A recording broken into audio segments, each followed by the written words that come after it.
the airport there. One thing we're going to actually talk about a little bit this morning is actually flying and being a pilot and what that's all about and what that experience is and how that might relate to some of the challenges that you have in your business today. But really, this is an opportunity to go live, to talk to leaders in the industry, learn what they're doing to grow and survive, and how maybe some of the best practices about how digital transformation fits in surviving these times and growing your business. So, Mark, are you gonna join me here? Oh, there you are. Awesome. Hi, Larry. How are you today? Hey, Mark. I'm doing really great. Great, good. Hey, thanks for kicking this off for us. I'm looking forward to You having a bet. bit of a chat with you here today. Hey, Larry, I'm out here at a small reliever airport in Minneapolis again, and I like coming out here and just watching the airplanes. I'm at a You viewing bet. area, and the runways are behind me right now. And I don't know if some of the viewers might know this and some might not know this, but you recently got your pilot's license, right? Yeah, Mark.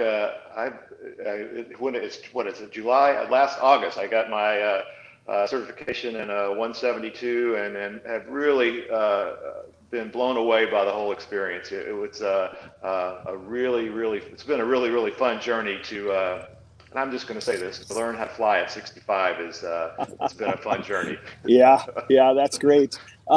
Hey, why did you decide to do it? Is it something you wanted to do all your life, or what's the circumstance? No, I'm just going to say this, Mark. I haven't always had a passion to learn how to fly or to be a Yeah, pilot.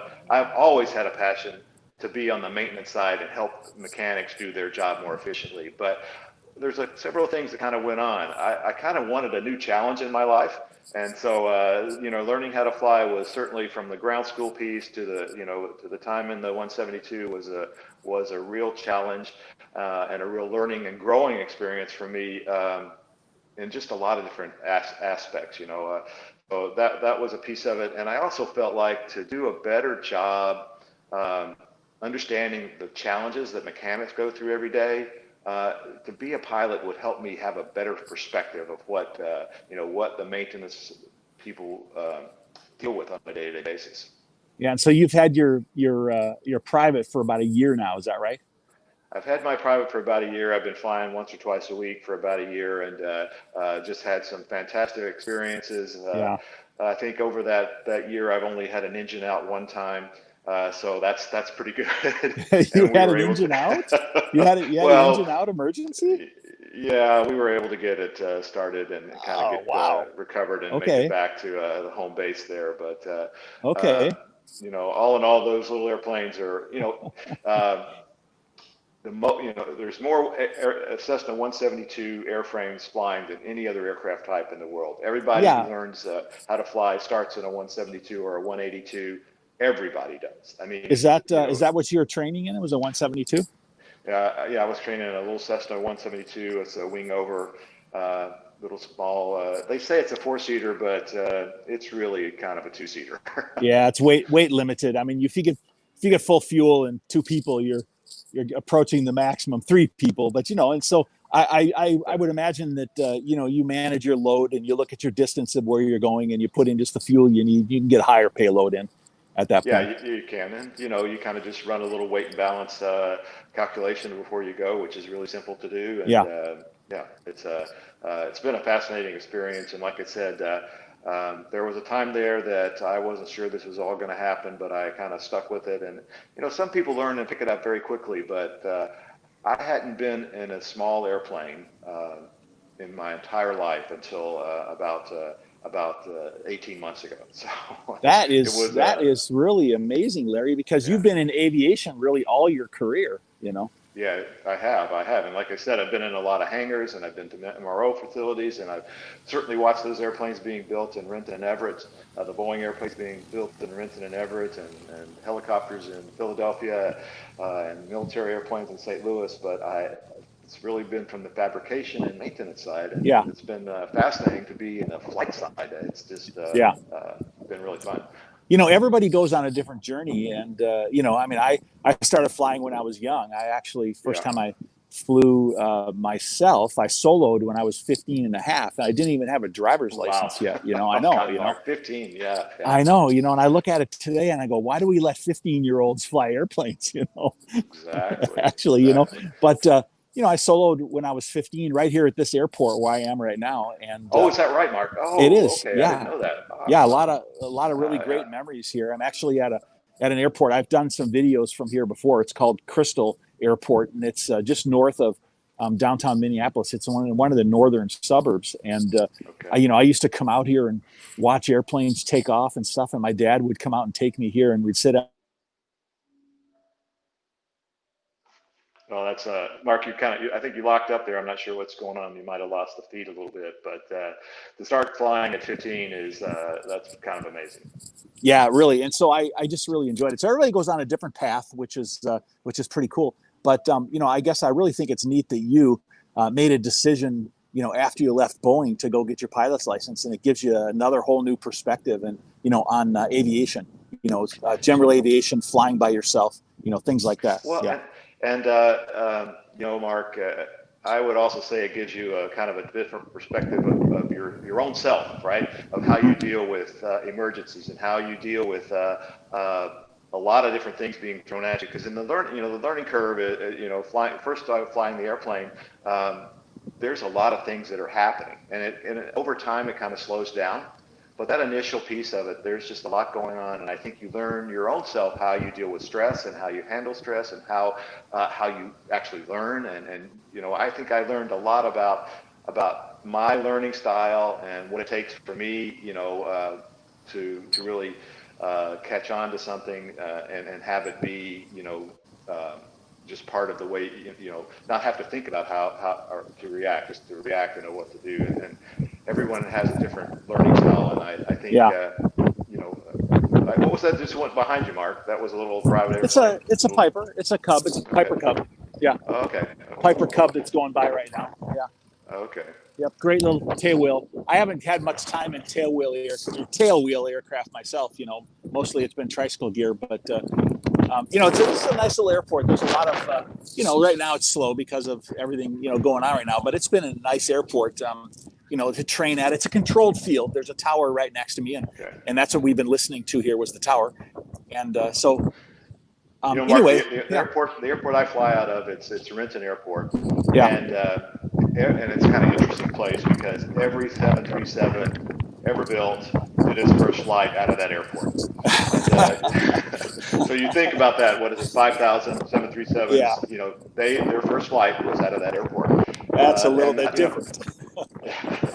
And it's funny. I was flying there yesterday, and it's the home of 3 or 4 fixed base operators, and it's really I think there's 3 or 4 training facilities there.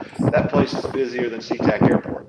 With people in the pattern and flying around. And the guy in the tower, I think, is busier than the guy at Seattle International. Larry, how did you take to radio operations at the beginning? I mean, for me, when I started learning in the beginning, picking up on radio procedures was a little bit difficult. How did you take to that at such a busy airport? Well, there's 2 pieces of it. One is just radio operation, right? And being on the right frequency and being on COM 1 or COM 2 or, the 2 radios. And then just the language and the lingo that you have to learn to be, to communicate with people is like kind of learning a foreign language. And it did take me a little while to pick up, on the language and the terms that are required for you to say and those sorts of things. But it took me a little while to pick that up. So Larry, if somebody's learning to fly, I mean, and they have to pick up, ATC communications, what advice would you give somebody to be able to, learn that or to pick up on it more quickly? Practice it in your living room. Sit at your dining room table, call up the tower, or get the tower on your device, your iPad or your phone, or however, and just listen to what's going on and talk through it yourself and practice. I would practice in my in my dining room. I would practice when I'm driving to the airfield, just making radio calls and keep, getting my speed and my RPM right, throttle and mixture all right on the airplane. I would dry practice it just to get that muscle memory down. Yeah. Hey, Larry, have you ever watched aerobatic pilots, the really good ones, as they're preparing for their performance? Have you ever watched them do that? I have not. Well, there's one guy, I had an opportunity to go out flying one time with Sean Tucker, and he's getting a little older now, but he was the world. he was a world champion multiple times. And Okay. Yeah. anyway, what was very interesting is that I watched him in a pre-flight briefing one time before a aerobatic show, and he was sitting there and he was basically going through his entire program over and over again in his head. Yeah. Yeah. Yeah. And Yeah. so he just doesn't get in the airplane and go fly loops and rolls. I mean, that thing is scripted out, just perfectly. And so, I mean, I think it's really important to think through the operations, think through ATC and anticipate what they're going to say and think through what you're doing. And you thought through, going through the pattern and what you're doing at which point in time, and you're pulling the throttle back and you're putting the flaps in and you're doing it at which place. I mean, thinking through all of that, really helps you to prepare your mind mentally for being successful in doing that. Well, you're spot on, Mark. Yeah. My instructor was actually an ex-F-18 pilot. So, oh, wow. Okay. All right. So just an amazing pilot, right? Yeah. But he was very strict about this is the way we're going to do it. We'd spend half an hour doing even just to go out and do some stalls or something, you're very methodical about this is what we're going to do. This is what you're going to have to do, and so that flight planning is a key part of and that flight planning, and then the debrief of what happened, when you got back. So it's not a lot different than, some things that happen in business. You have a plan, you go out and execute the plan. Things go wrong, things go right, and then you talk about the lessons learned. Yeah. Hey, one more thing before we move on to kind of talking about business, I wanted to ask you about this. Is that you're moving forward and getting some additional experience in different aircraft, and you're getting your high performance rating, or did you already get that?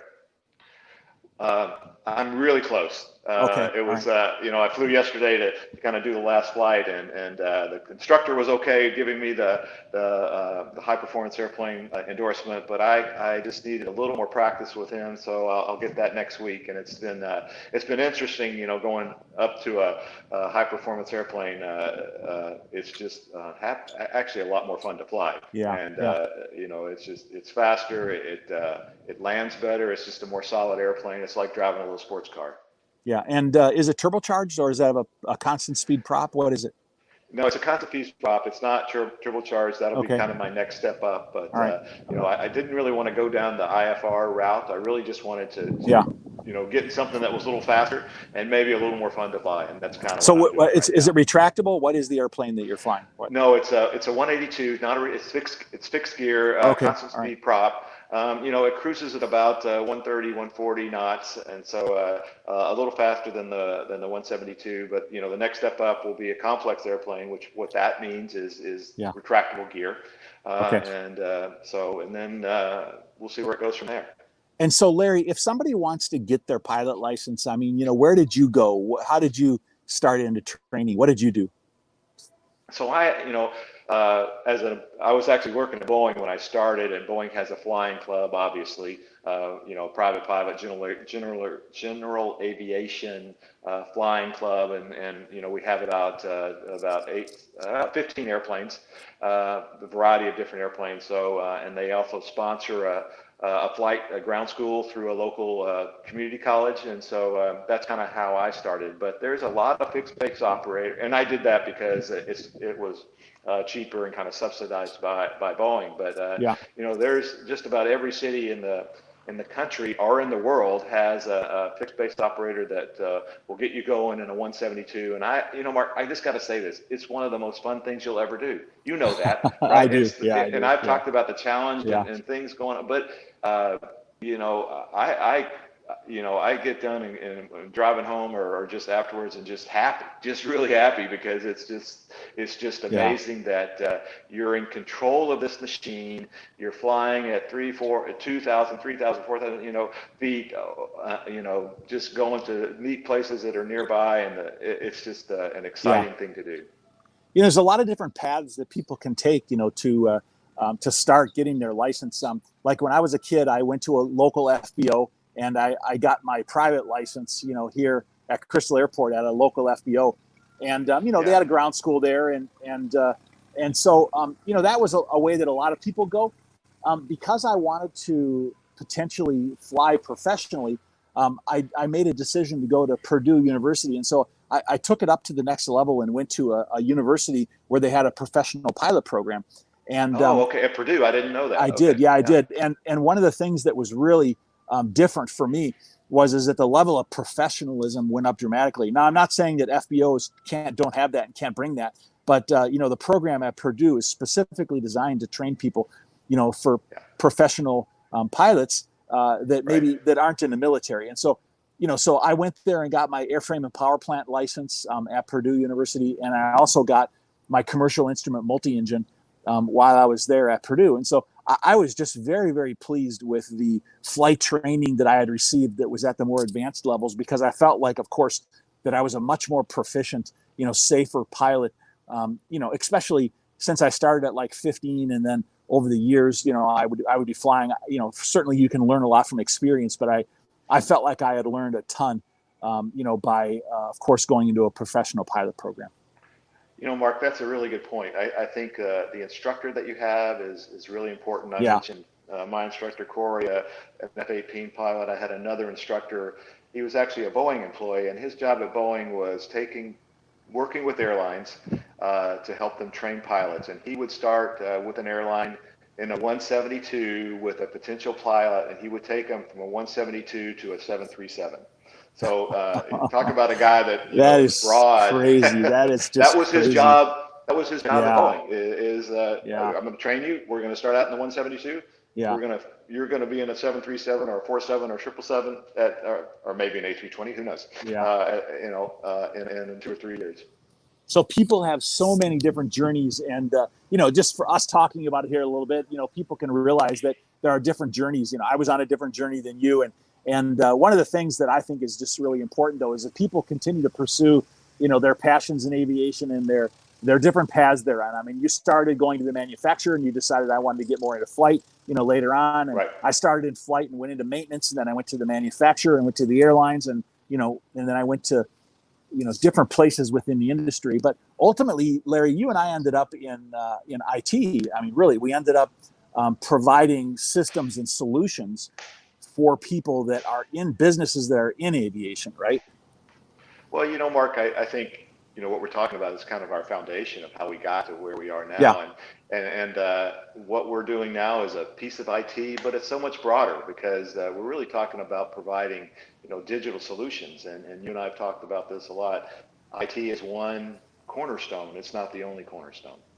So Larry, if we talk about digital transformation, then is that the first thing that comes to people's minds is, oh, that's IT. All right, then what is it you're Yeah. talking about? What are you saying that digital transformation is not just about IT? What is it really about? So I think it really starts with a leader who has a vision. A leader who has a vision and who is committed and is willing to stay the course. Just one quick little story, Mark. I was working with one airline in Europe, and they actually had a visionary leader, their head of engineering, and he really understood what it was going to take to embrace digital transformation in maintenance. And so he went out and he bought 20 iPads and he gave them to mechanics, and he said, this is a tool that you're going to use every day, and it's just like your wrench or anything else. You're going to use it to do your job every day. And you can imagine some of the feedback he got from kind of crusty old mechanics, and they said, Yeah. no, we're not going to do this. But at the end of the trial, if you will, 3 months, they had all embraced the technology. They loved their iPads. You couldn't take their devices away from them because they saw how valuable it was to be able to do their job more efficiently. And they also saw that the company cared enough about them to give them a new tool to do their job. Yeah. So So, that so leader Larry, stuck with it. yeah. So Larry, though, but I want to challenge something you just told me, though. And what you just said is that this guy went out and bought iPads, and they started using them. But doesn't it start before that? Doesn't it start with knowing what you're going to do with the technology? Yeah, Mark, that's interesting, and I think you and I have seen both parts of it. Sometimes you gotta go do something, right? Yeah. And you Yeah. gotta say, okay, I know I don't have all the facts and data, but this is the right thing to do. And I know as a leader, this is what we're going to go do. Yeah. And I think you're right. There's probably a more methodical approach that says, I need to increase my efficiencies. I need to find a way to increase my top line and bottom line revenue. How can I do that? Yeah. And I wasn't heading you down a wrong path here by asking that question, because I'm sure the guy that That's did a great that, question. well, I'm sure the guy that did that, though, is that he had some idea of the vision of what they were doing. And so, first of all, let me just say this: is that, Victor, I'd like to request a frequency change. You know, people taking action, you know, trumps inaction. All right. Yes. So people taking action trumps inaction. All right. And so a guy doing something, you know, and moving forward with the full knowledge of what's happening around him, you know, I think is a valuable approach to doing it.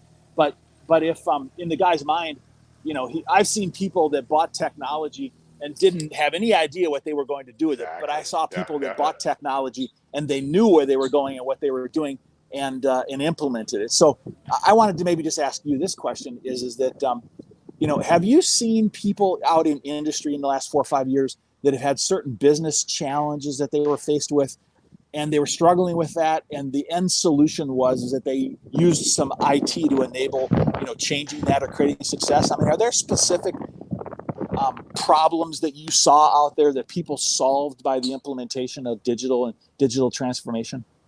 Hey, great question, Mark. But let me just go back to one thing you said. Having that vision and sticking with the vision is very important. That's kind of what you're talking about. Is a leader that kind of has that vision and has in his head, you know, what the future looks like.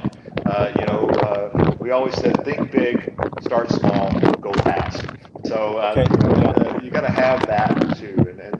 And I think as you and I have worked with leaders over the past 5 or 6 years, we've just seen the most successful transformations have been when there's been a powerful leader that stayed the course and helped communicate why and why this is important. Even sometimes when the business case might not close on paper. Yeah, enthusiasm, you know, and vision and leadership. I mean, charging up the hill, you know, with people at the same time is definitely, you know, a way to make things happen. So I agree with that, no question. You know, that's even more important where we are right now. Let's just look at where we are right now, with airlines struggling and companies struggling and people struggling and how they're going to go forward. You know, now is the time to sort of have that vision. You know, I was reading an article just this morning about Aeroflot and what their plan is over the next 10 years, and they are predicting tremendous growth. And that's actually going to happen. You know, we're going to get through this, and if you're poised with the technology and the vision and the leadership, you're going to be so successful.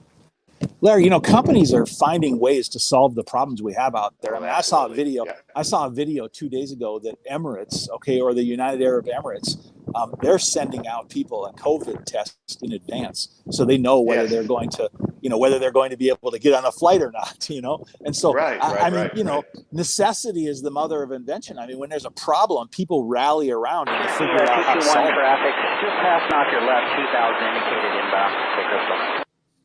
So I mean, people solve the problem. I know it. And I think, you know, it's taking a little time for people to sort of digest what's going on. But I just think every day there's a new idea of how to grow a business or to deal with the things that are going on. And I'm just going to say this: digital transformation is the foundation of almost everything. Contact Minneapolis approach. Have a good day. H61's on approach. Thank you. Larry, let me go back to the question that I asked before. I know a lot of times people are sitting there saying, what kind of things should I be applying digital to? So what kind of business challenges and problems did you see over the last 4 or 5 years that people solved through digital transformation? Well, you know, Mark, our area of expertise is really on the maintenance side. And being able to watch some companies move from a totally paper-based operation to a totally paper-based operation and see the efficiencies from a monetary standpoint, and see the efficiencies from a compliance standpoint, and see the joy in employees. You know, as they've gone through that paperless journey, because of some of the new tools and processes.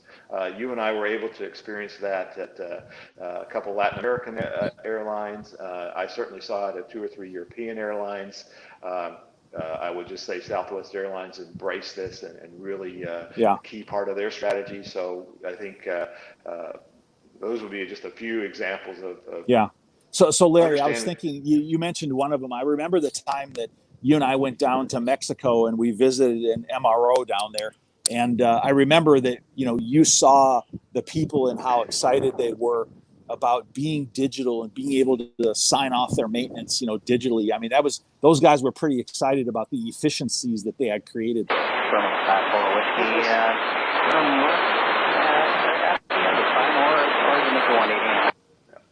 Mark, what was so interesting about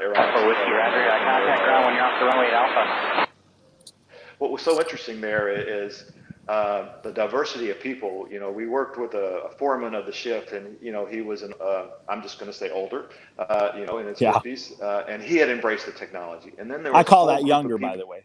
Okay, but there was a whole group of people there that were in their 20s, and they were embracing the technology as well. So it's not an age thing. It's people have a passion to do their job, and they want to do better in their job. And if you give them the tools and processes, they're gonna be happier and more Absolutely. productive. Absolutely. Larry, I described that situation. I saw at the beginning of that operation, I saw the way that the MRO was using, paper. And, they were effective, but they weren't efficient. All right. That was coined by another friend of mine, down at Copesa, and Walter Ching. And I'm not going to steal his words, but he said that they down there were effective, but not efficient. But I saw the same thing when we were down at Tech Ops Mexico. And I'm going to say that at the beginning of their journey, when they were mostly paper, that, it didn't look as smooth. And I'm not going to say it was chaos because they were effective, but it just didn't look like the operation was running smoothly. And then after they had fully implemented their digital, I tell people that it looked like a school of fish swimming through the hangar as they were performing maintenance. All right. Because it was like synchronized people focused on going somewhere, getting the job done. And it was digital transformation that caused that to happen. Not just IT, it was process change, it was process optimization, it was enabling technology, and they made some major improvements in that operation, by digital transformation. And those improvements are quantifiable. Yeah. I mean, they are bottom line improvements. Mark, that's a really great story. I love the school of fish sort of analogy. And on kind of on the flip side, we had the opportunity to work with some airlines that I think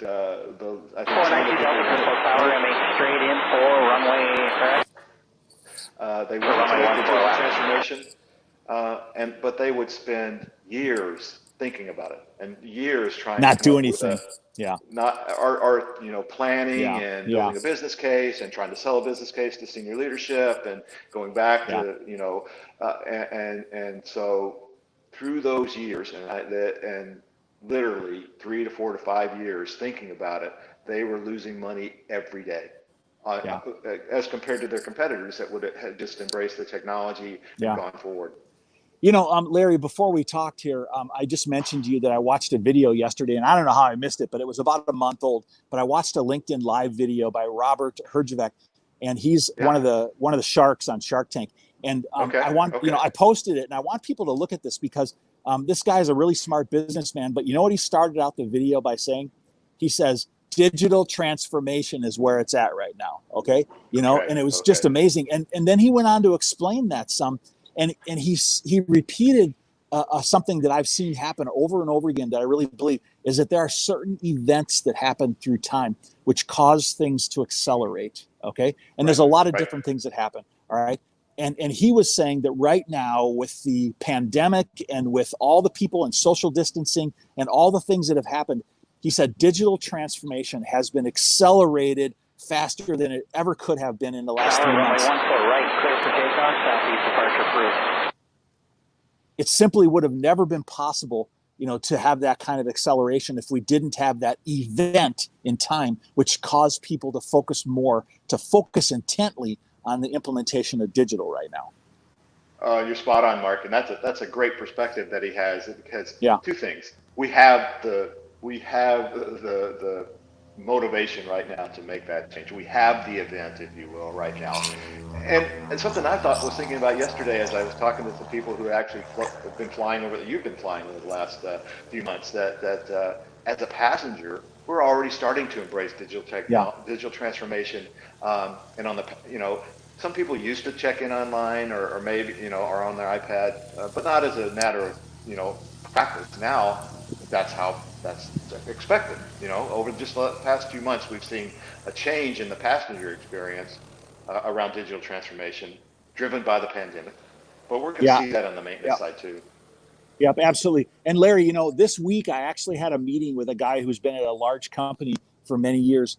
And Okay. I'm just going to tell you what he told me, unfortunately, is we were talking about digital transformation. And he literally said, we tried that a couple of years ago and the acceptance was low. Okay. And Yes, yeah. Larry, I had to say to myself, oh, that is a strategy to go out of business right there. Okay. Yeah, absolutely. And so, yeah, I know. And you know what is that today, if you want your business to survive, you need to be looking at ways to adapt to the environment around you. And one of the ways, that we can do that is through the implementation of digital. Contact Crows, thanks. Have a good one, 96 early. Yeah, the implementation of digital. So, yep. And I think it's funny. I was talking to a colleague yesterday, and she asked me, "What is this digital transformation, and what is all that you guys are talking about?" And what is digital transformation, Larry? Well, we've kind of talked all around that over the last 10 minutes or so. It's a commitment and vision from leadership. It's engaging the people to understand the value. It's tools and processes, and it's a strong IT support, and and I would say above and beyond, let's build a business case, but know you're doing the right thing too. Yeah, absolutely. Hey, Larry, I'm actually going to have to begin to wrap up this broadcast here today, but I think we've talked about some really good stuff here today. But what I wanted to add to people is, you and I started, you and I have been doing interviews and things with people focusing on digital transformation. Over the last year, but in the last 3 months, we've really focused on it because of people's heightened interest in doing this. And we've had such a tremendous response from people with our Recovery and Aviation series of broadcasts that, Larry, we've decided to do a virtual summit or a virtual conference on August 25th, 26th, and 27th. And what we're going to do is we're going to, in a 3-day period for 24 hours a day, we're going to bring together over 50 of these leaders and interviews. And we're expecting, based on the viewership that we've had so far, that we'll probably have about 10,000 people that participate in that. And so, I wanted to start telling people about it because, if you're looking for ideas and information, here's something that all the smart, wise, successful people tell you in life. All right. Find some mentors in life and just model what they're doing and create success. All right. And so what we're doing is we're trying to bring mentors, people that have been down this path and this road before, to you, so that you have an opportunity to be able to see the successes of other people, all right, and to be able to model that and create success in your own business. And so, Larry, I'm really super excited about this virtual summit, virtual conference that we have coming up. And again, it's August 25th, 26th, and 27th.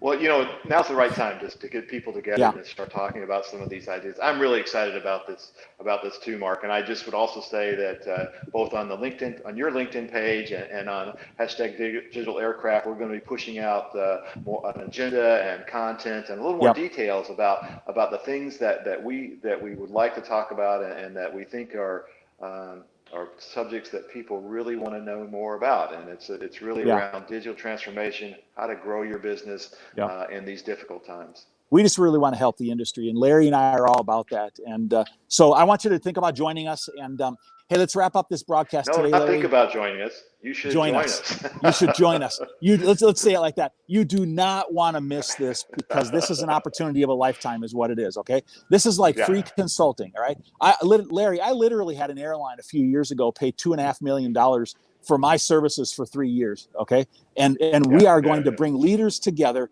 and we're going to be giving away free knowledge and information. It's just like hiring a consultant, only you're going to get it for free. All right.